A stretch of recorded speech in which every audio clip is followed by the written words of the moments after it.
Matanong ko in na rin po Congress. yung reaksyon ninyo. Ano po masasabi niyo sa sinabi ni Senate President Pro Tempore Ping Lacson sa umiiyak daw kayo sa inyong ina?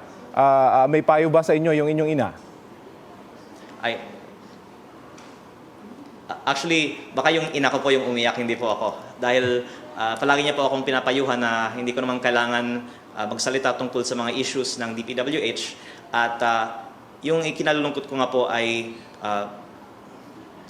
maraming kumakausap sa aking ina na patahimikin ako. Pero ang dahilan na hinahangaan ko po si Senate President Pro Tempore Ping Lacson ay dahil sa kanyang slogan na ang tama ipaglaban, ang mali labanan. At wala po siyang pinipili kahit sino po ang matamaan. At ito po ang mga prinsipyo kung bakit kahit na maraming mga nakikiusap sa aking ina na tumahimik ako, hindi po ako tumatahimik. At kaugnay po nito, nakausap niyo po, kakausapin niyo po ba si Senator Lacson?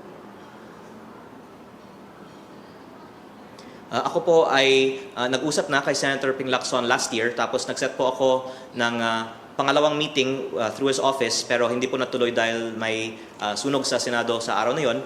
Pero we were supposed to meet sa New Year, and then nag-set na po ng Blue Ribbon Committee hearing, at nagpapasalamat po ako na may invitation ako to attend next Monday's Blue Ribbon Committee hearing.